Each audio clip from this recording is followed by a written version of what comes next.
Olá pessoal, bem-vindos, bem-vindos. Uma questão muito interessante, né, que traz uma reflexão excelente, excelente. Quanto tempo dura um alinhamento de chakras? Quanto tempo dura isso? Bom, algumas questões iniciais. Existe alinhamento de chakras? Existe. Certo? Os chakras se desalinham constantemente porque a nossa mente está sempre em conflito com a realidade, sempre em conflito com as pessoas, com as coisas, com as ações, com a gente mesmo, e isso causa o desalinhamento dos chakras. Certo? Então os chakras desalinham. Então, vamos dar uma olhadinha no videozinho para ver como é que isso funciona? Então vamos ver. Aqui nós temos representado o Sushumna, né? O nosso canal central, onde os chakras estão ligados. A raiz deles, né? Os chakras não estão numa linha reta com o Sushumna, nem todos, alguns sim. Mas, por exemplo, o umbilical, né? Que tem a raiz lá embaixo, perto aqui do chakra básico do Muladhara. Então o Svadhisthana, ele tem a parte externa, que a gente chama de flor, das pétalas, né? Do chakra um pouquinho mais acima, perto do umbigo. Mas a raiz dele vai lá no Sushumna, lá embaixo, bem próximo do chakra básico. E os chakras, eles podem ser olhados na vertical e na horizontal em relação ao corpo, certo? Eles possuem uma posição natural, bem equilibrada, bem alinhada. O desalinhamento dos chakras ocorre quando ele foge dessa linha central. Ele pode estar deslocado para a direita ou para a esquerda, ou para cima e para baixo da sua posição original. Então esses são os tipos de desalinhamento que o chakra vai sofrer. O chakra aqui compreendido como essa parte externa, né? Que a gente chama de flor aqui, né?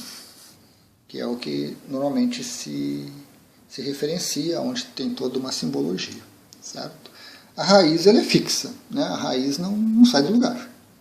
Mas essa parte externa ela se desalinha como resultado dos nossos pensamentos, das nossas ideias, das nossas crenças, das nossas emoções.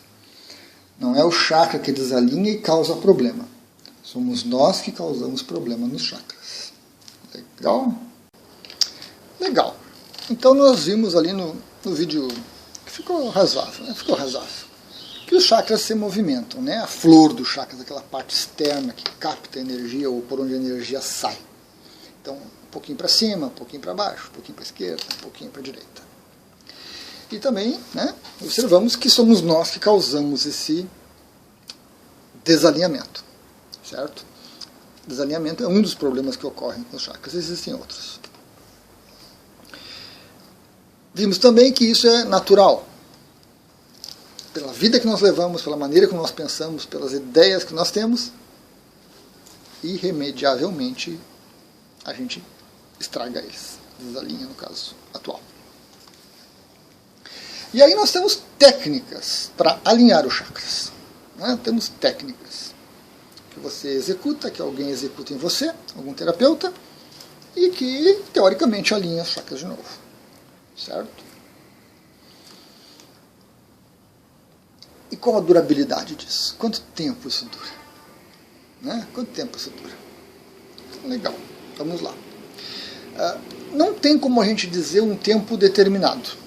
Um dia, 2 dias, 1 mês, 3 meses, para sempre. Não tem como fazer isso. Certo? Vai depender muito de cada pessoa, do momento que ela está, dos aspectos psíquicos envolvidos, do quanto ela está empenhada em autoconhecer-se, o quanto ela está envolvida com essa jornada do despertar. Então eu digo que eles ficam alinhados o tempo necessário. Certo? Porque vejamos o seguinte, na hora que você desalinha o chakra, eu estou tomando o frontal aqui como um excelente exemplo, né, é porque você desvia o olhar. Você não quer ver aquilo, você não quer ver aquilo, e aí você desalinha o chakra.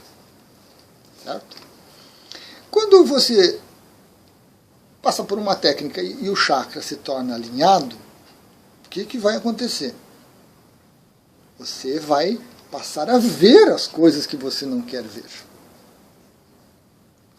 E aí a questão se torna: quanto tempo eu quero começar a ver isso, eu quero voltar a ver isso, o quanto eu aguento enxergar as coisas de novo, que eu não queria ver.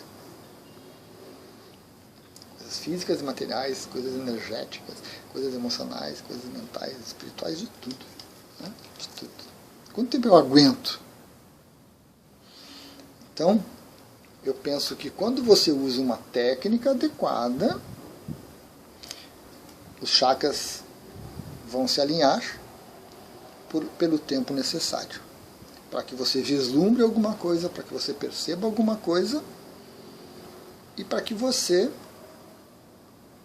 se está no caminho do despertar, né, está envolvido com autoconhecimento, você tome alguma atitude com relação àquilo. Você busque ressignificar aquela sua percepção da realidade. Em geral, o que a gente vê são pessoas querendo pirlim-pim-pim, passe de mágica. Não vai funcionar. Não vai. Então, vai alinhar, você vai enxergar o que você não quer enxergar, você vai sentir o que você não quer sentir, você vai verbalizar ou falar ou engolir o que você não quer, você vai resistir, você vai brigar com aquilo, você vai ter uma crise mais severa ou mais leve, e você vai desalinhar o chakra de novo. Basicamente isso é o que vai acontecer. Se você está dentro de um tratamento, um bom terapeuta que lhe orienta adequadamente, então você tem os chakras alinhados, você tem um reflexo disso, você vai trabalhar essas questões, você vai se observar, você vai compartilhar com ele, vão trocar ideias, vai receber orientações. Legal. Quando vem a próxima sessão, está desalinhado de novo. Você alinha e você avança um pouquinho mais, e você avança um pouquinho mais. Então, dentro de um tratamento, dentro de uma linha de atuação, é um trabalho de longo prazo. Você vai alinhando, desalinhando, alinhando, desalinhando, e aí ele vai tendo uma tendência para voltar ao normal. Né? Vai depender do quanto a gente está disponível para isso. Mas vejamos, exemplo, né, do óculos. O óculos para perto, porque em algum momento da minha vida eu comecei a não querer ver as coisas que estavam próximas a mim. Eu não queria olhar para elas. E aí eu comecei a criar essa dificuldade nos olhos, que, quando eu percebi, eu comecei a modificar. Comecei a olhar com mais atenção, com mais carinho, com mais acolhimento para as coisas ao redor, próximas a mim. Só que aí, os olhos já não tinham mais o que fazer, né? Os olhos já tinham se estragado a ponto de eu precisar de óculos. Talvez tenha reduzido um pouco a velocidade do estrago, mas já não há como reverter. A gente até gostaria que revertesse, né? E assim funciona com todos os chakras, com todos os órgãos e com todos os componentes do corpo que estão na área de atuação do chakra. O chakra não tem um órgão específico, uma glândula específica. Tem um vídeo. Os chakras têm uma área de atuação. Né? Então, dependendo do que aconteceu, você não consegue mais reverter. O pensamento você consegue. A ideia, a crença você consegue mudar. O autoconhecimento produz isso. Então, talvez o meu chakra hoje já esteja mais ou menos tranquilo, mais ou menos alinhado, certinho ali, porque eu me modifiquei internamente e busquei, né, as coisas que eu estava negando, que eu não queria olhar, que eu não queria dar atenção. Comecei a me voltar para elas. Certo? Então, esse é o processo. Infelizmente, existe muita ilusão. As pessoas acham que fazem um tratamento qualquer, alinham os chakras e aquilo é para sempre. Não é. Além, né, das dificuldades. Às vezes a pessoa está com o chakra tão alinhado, tão puxado, tão enviesado, que você tem ali, você precisa de um tratamento que são inúmeras sessões para você começar a ter alguma mudança. Você não pode também cair na ilusão de que vou ali, aplico o reiki uma vez e o chakra está alinhado, perfeitinho, bonitinho. Isso também não existe. Né? É tudo um processo. Você não desalinha o chakra de um dia para o outro. São semanas, meses, anos. Então, para voltar ao normal, todas as implicações que isso estão envolvidas, você vai levar também algum tempo de tratamento adequado, correto, né, para que ele volte. Sem falar na sua transformação interna, no autoconhecimento, que isso está envolvido. Certo? Então, essa é uma questão muito importante, porque a gente não pode se iludir com as coisas, porque o iludir-se com as coisas é não querer olhar. É desalinhar o chakra. Gratidão.